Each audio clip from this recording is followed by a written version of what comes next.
একজন রোজাদারকে ইফতার করাবে, একজন রোজাদারকে যদি ইফতার করা কোনো মানুষ, তার জীবনের সকল গুনাহ আমার আল্লাহ ক্ষমা করে দিবেন। বলেন সুবহানাল্লাহ।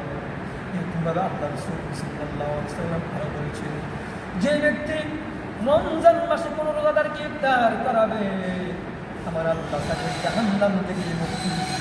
বলেন সুবহানাল্লাহ। এরকমভাবে আমার আল্লাহ রাসূল সাল্লাল্লাহু আলাইহি ওয়াসাল্লাম বললেন, যে ব্যক্তি রোজাদারকে ইফতার করাবে, যে ব্যক্তি রোজাদারকে ইফতার করাবে, ওই ফেরেশতারা তাদের জন্য পুরা রাত্রে, রমজানের প্রতিটা রাত্রে তাদের মাগফিরাতের জন্য দোয়া করতে থাকবেন। বলেন সুবহানাল্লাহ। তাদের জন্য রমজানের প্রতিটা রাত্রে রহমত বর্ষণ করতে থাকবেন। বলেন সুবহানাল্লাহ। যারা রোজাদারকে ইফতার করাবে, রোজাদারকে ইফতার করানোর পরে আল্লাহু আকবার, রোজাদারকে ইফতার করালে ফেরেশতারা তাদের জন্য করতে থাকেন, রমজানের প্রতিটা রাত রহমত বর্ষণ করতে থাকেন, তাদের গুনাহগুলো ক্ষমা করে দিবেন, তাদেরকে জাহান্নাম থেকে মুক্তি দিয়ে দিবেন। আল্লাহু আকবার।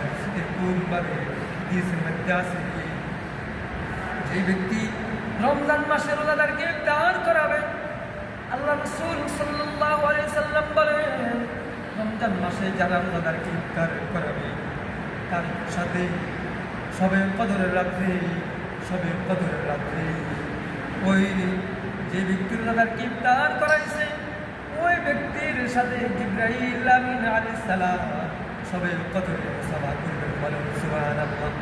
কে মুসাফা করবেন? জিবরাইল আমিন আলাইহিস সালাম মুসাফা করবেন। জিবরাইল আমিন আলাইহিস সালাম মুসাফা করবেন তার সাথে যে ব্যক্তি একজন রোজাদারকে ইফতার করাবে, যে ব্যক্তি রোজাদারকে ইফতার করাবে, তার সাথে কি করবেন? জিবরাইল আলাইহিস সালাম মুসাফা করবেন। আল্লাহু আকবার।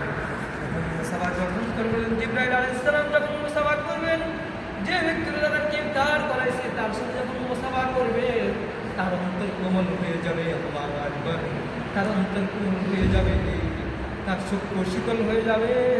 তার চক্ষু যখন শীতল হয়ে যাবে, তার চোখ থেকে শুধু পানি আর পানি পড়বে, তার চোখ থেকে শুধু পানি আর পানি পড়বে, তার চোখ থেকে শুধু পানি আর পানি পড়বে। এখন প্রশ্ন আসবে, হুজুর জিবরাইল আলাইহিস সালামের সাথে যে আমরা মুসাফা করব, আমরা তো দেখি না, জিবরাইলের সাথে মুসাফা কিভাবে হবে? বলে দেন আল্লাহু আকবার। জিবরাইল আলাইহিস সালাম সবে কদরে যে ব্যক্তির রোজাদারকে ইফতার করে তার সাথে মুসাফা করবে, সেই জিবরাইল আলাইহিস সালাম দেখবে না। কেন দেখবে না? যদি জিবরাইল আলাইহিস সালাম এত বিশাল গঠন যদি সেই দেখে, সে হয়তো দুনিয়ার জমিনে হাত ফেল করে মারাও তো যাইতে পারে, তাহলে রোজাদারকে ইফতার করা যাবে? জিবরাইল আলাইহিস সালামের সাথে মুসাফা করা সম্ভব হবে। আর যখন জিবরাইল আলাইহিস সালামের সাথে মুসাফা করতে পারবো, তখন আমাদের অন্তর কোমল হয়ে যাবে আর চক্ষু শীতল হবে, তখন চোখ দিয়ে পানি পড়বে। আল্লাহু আকবার। এরকমভাবে রাসূল কারীম সাল্লাল্লাহু আলাইহি ওয়াসাল্লাম বলে, আল্লাহু আকবার। ব্যক্তি রোজাদারকে ইফতার করাবে, ওই রোজাদার, যে ব্যক্তি রোজাদারকে ইফতার করাবে, যে ব্যক্তি রোজা রাখছে, ওই রোজার সমতুল্য সওয়াব তার আমলনামায় দিয়ে দিবেন। বলেন সুবহানাল্লাহ। যে ব্যক্তি একজন রোজাদারকে ইফতার করাইছে, একজন রোজাদারকে যে ব্যক্তি ইফতার করাবে, ওই রোজাদারের রোজার সব তার আমলনামায় দিয়ে দিবেন। তার আমলনামায় যে রোজাদারকে ইফতার করেছে, তার আমলনামায় রোজাদারের একটা রোজার সব দিয়ে দিবেন। বলেন সুবহানাল্লাহ। এখন প্রশ্ন আসবে, যে রোজা রাখছে তার রোজার সব কি দিয়ে দিবে? আমার আল্লাহ রাসূল সাল্লাল্লাহু আলাইহি ওয়াসাল্লাম বলেন, না না, মান ফাত্তারা সাইমান কানা মিসলু আজরিহি গায়রা আন্নাহু লা ইউনকাসু মিন আজরি সাইমি শাইইন। আল্লাহু আকবার। বলছে, ওই রোজাদারের সওয়াব থেকে বিন্দু পরিমাণ কোনো অংশ কমানো হবে না। বলেন সুবহানাল্লাহ। রোজাদারের ওই অংশ থেকে কোনো অংশ কমানো হবে না, তাকে সব দিবে। যে ব্যক্তি রোজাদারকে ইফতার করায়, ওই রোজাদার রোজা রাখা যে ব্যক্তি রোজা রাখবে, তার ইফতার খাওয়ার কারণে ইফতার রাখছে। আল্লাহু আকবার। ইফতার করছে, যে ব্যক্তির ইফতার দিয়ে রোজাদার ইফতার করছে, ওই রোজাদারের সওয়াব ইফতার করানোর ওয়ালা ব্যক্তির আমলনামায় দিয়ে দিবে, কিন্তু রোজাদারের ব্যক্তির কোনো সওয়াব কমতি করানো হবে না। সুবহানাল্লাহ। তাহলে আসুন একটা রোজাদারকে যদি ইফতার করালে একদিন যদি ইফতার করায়, একদিন যদি ইফতার করে একটা ইফতার, একদিন যদি ইফতার করে একটা রোজাদার খাইলে একটা রোজার সব পাবে। এখন যদি দুইটা রোজাদারকে যদি ইফতার করায় কয়টা রোজার সব পাবে? দুইটা রোজাদারকে যদি ইফতার করায় তাই দুইটা রোজার সব ধরে আমল জমাই দিয়ে দেবে। সহজ না কঠিন? সহজ। আর তিনজন রোজাদারকে যদি ইফতার করায় তিনটা রোজা রাখার সমতুল্য সব তারা আমল নামাই দিয়ে দিবেন। আল্লাহু আকবার।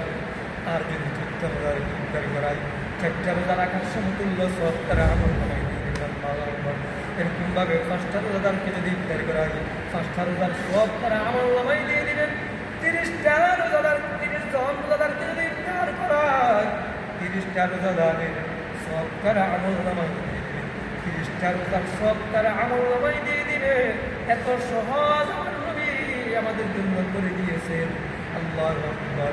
এরপর আমরা শুধু অবহেলা। এক সাহাবী আল্লাহ রাসূল সাল্লাল্লাহু আলাইহি সাল্লাম প্রশ্ন করলেন, ইয়া রাসূলুল্লাহ, আমাদের মাঝে তো অনেকে আছে রোজাদারকে ইফতার করার মতো কোনো সামর্থ্য রাখে না, রোজাদারকে ইফতার করার মতো কোনো সামর্থ্য রাখে না।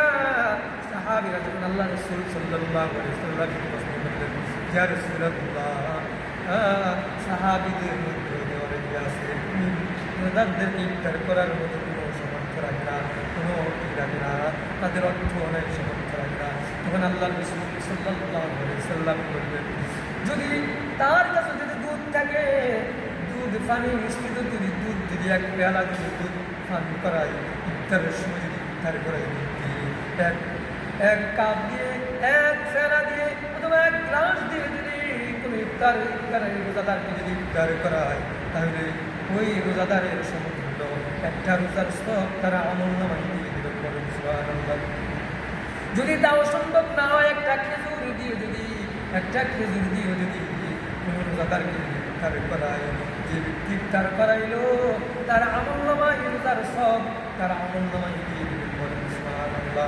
এরকমভাবে তাও যদি সম্ভব না হয়, যদি শুধুমাত্র যদি একটা গ্লাস এক ফেরা যদি পানি দিয়েও যদি কোনো রোজাদারকে যদি ইফতার করা তার আমল নামাই রোজা আর একটা রোজার সব তার আমল নামাই। দেখেন সাহাবীরা যখন জিজ্ঞাসা করলেন আল্লাহ রাসূল সাল্লাল্লাহু আলাইহি সাল্লাম এইভাবে বললেন, তাহলে আমাদের কি রোজার সব একটা রোজার সব নেওয়া কত সহজ হয়ে যায়। আল্লাহু আকবার। কত সহজ একটা রোজার সব আমাদের আমল নামায় উঠবে, কত সহজ। একজন ইফতার রোজাদারকে যদি ইফতার করায় একটা রোজার সমতুল্য সব আমার আমল নামায় আল্লাহ দিয়ে দিবে। অথচ কিন্তু আমাদের কাছে এটা গুরুত্বই নেই, আমরা রোজাদারকে ইফতার করাই না।